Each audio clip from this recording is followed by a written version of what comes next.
Welcome to the SFC, the Sony fan channel specialising in PC hardware and Sony products. Now, before we go further, I would like to thank one channel that gave me this idea.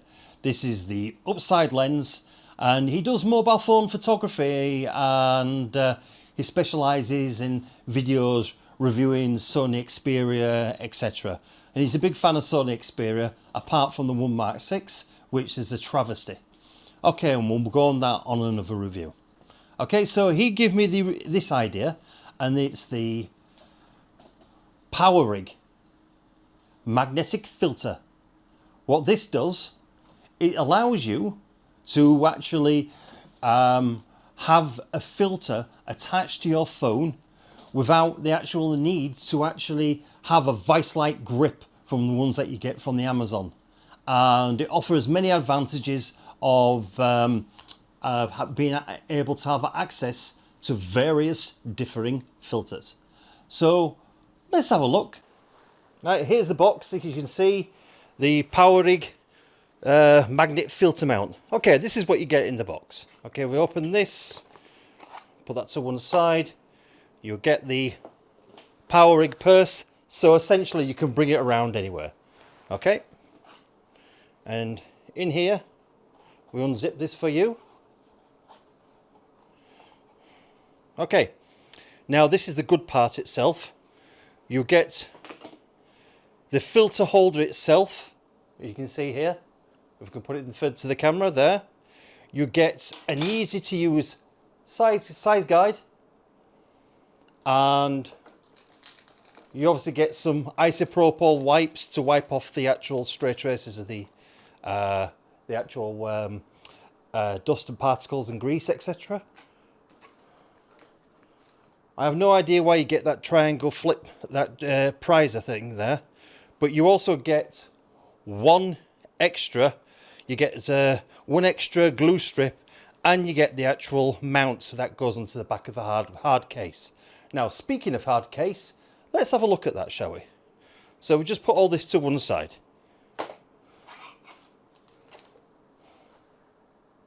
Okay, this is the hard case itself. It looks, as you can see, it looks like a soft case, which is, I told you earlier, is a bad idea, but there is a difference. You see it's a soft case there, but here's where the difference is. It comes up with this hard back here, if you can see that. So that fits on top of there, and that gives us the necessary part to actually connect this up. Okay, so let's do this, shall we? Let's connect it all up and show you what to do. So here's the first stage.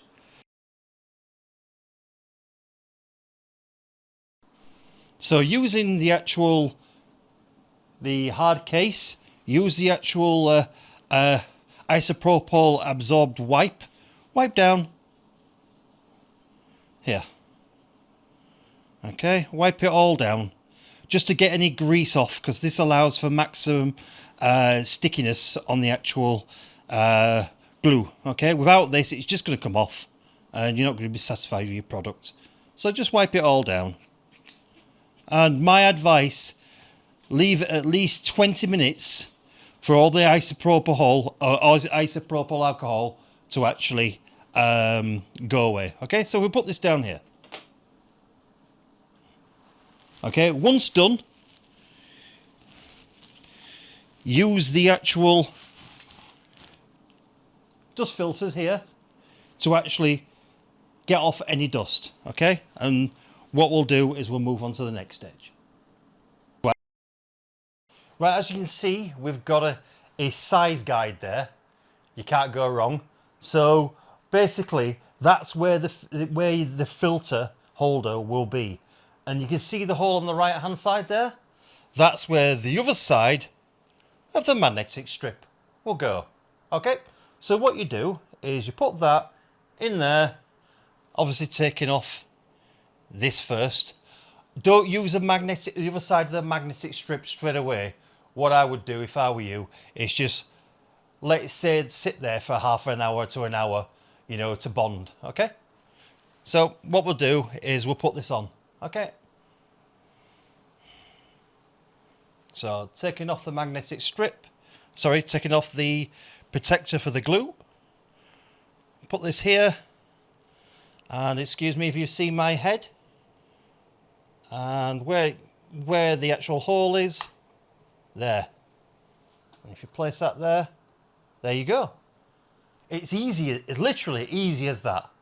Okay, so you leave that for half an hour. We'll come back in half an hour and we'll attach the filter holder and then the filter. Okay, I'll see you soon. Okay, now that we've left it for half an hour or so for the glue to settle, let's remove the sizer. Okay, so we'll remove the guide, and now we'll put on the actual bracket itself, the actual filter holder itself, the one what we're talking about in this review. And literally, that is it. If put it close to the camera, that is it. And now you can put your phone in there and your filter. So let's put the filter in, shall we? Excuse me.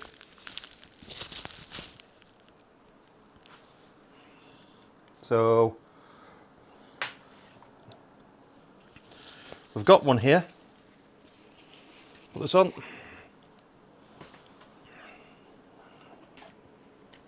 And as I said, it covers all the main sensors.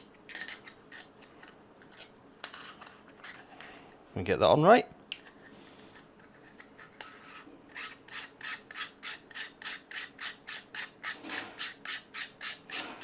There you go. Look at that.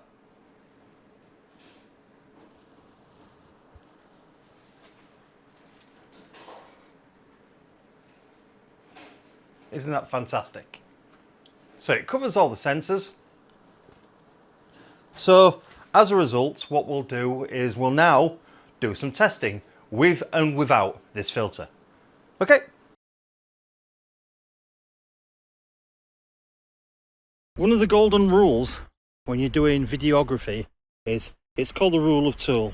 So if your frame rate is set at 20 frames a second, for fluid motion, you have to set your exposure to 150 per second.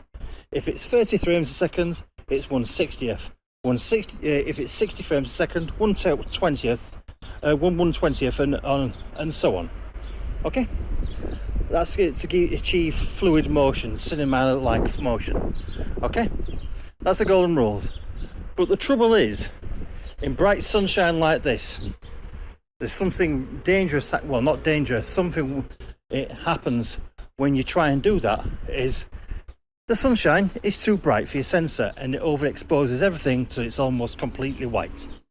So let's step through this and show you what I'm talking about. At the moment I've got this set on auto, and we'll put it to manual and you'll see what I mean. Okay, so this is set on auto, and this is the actual water in the Chinese garden. Okay, nothing special. Okay, if we zoom back a bit, actually, that would help. Okay, so that gives you a general idea. Okay, bear in mind this is without an ND filter.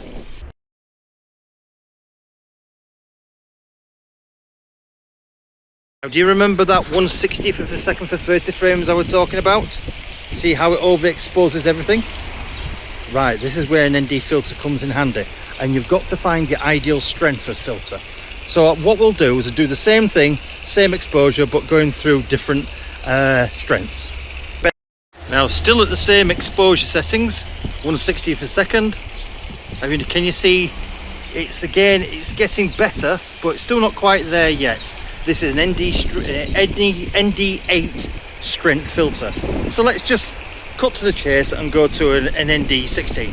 Right, this is a strength of ND16. You can even point up to the sky, you still get a good exposure.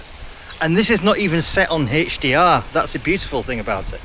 So you have a look at that. I'll pan around slowly. This is set on ND16 now. You see the difference, the importance of an ND filter.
Right, we've gone over the Powerig filter holder, and let's have a look at the pros and the cons.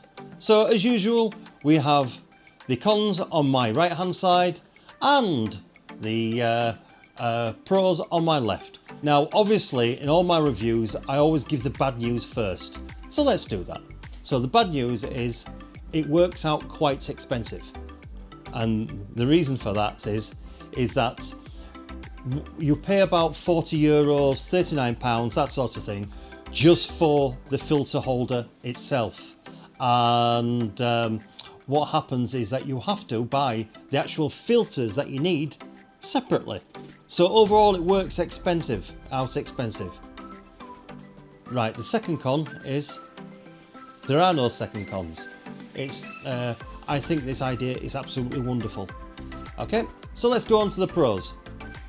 Pros, it's so easy, even a Samsung user, that's right, it's so easy, even a Samsung user can install it without too much sweating. Second pro, it gives you a wide range of filter choices.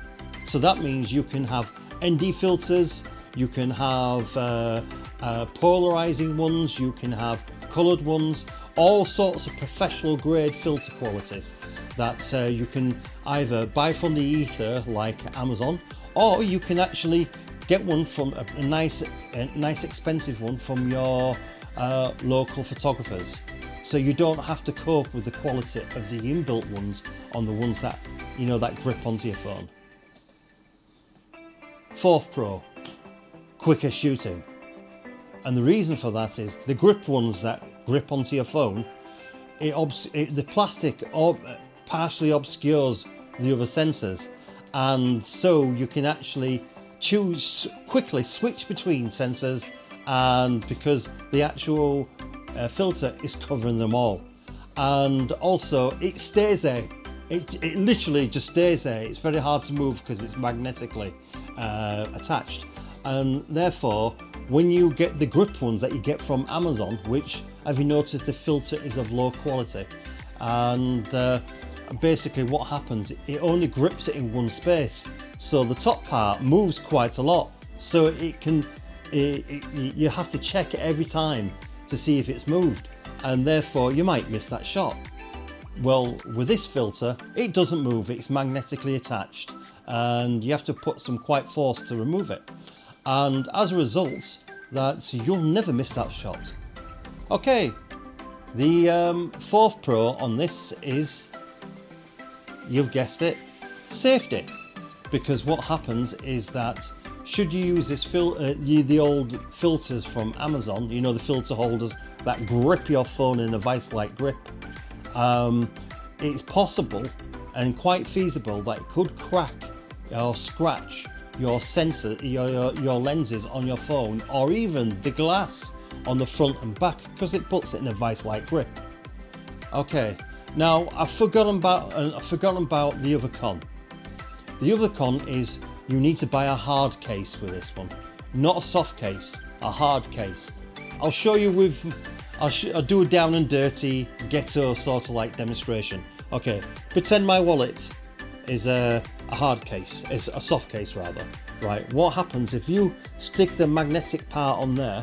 What happens is when it moves, when it like that, what will happen is you'll start weakening the glue on the strip and on the magnetic strip, and then hey presto, it falls off. However, with a hard case, it's physically solid, so it doesn't move. That glue is not stressed at all, so you'll have the expense of a hard case as well to put towards this as well. So overall, you're talking, again, it goes to the point one, is that the expense is much more, but the qualities of having a choice of filter, higher grade ones at that, far outweighs any issues. Okay, so I'm glad you liked this review, and I'll hope to see you again. I'll see you on the flip side.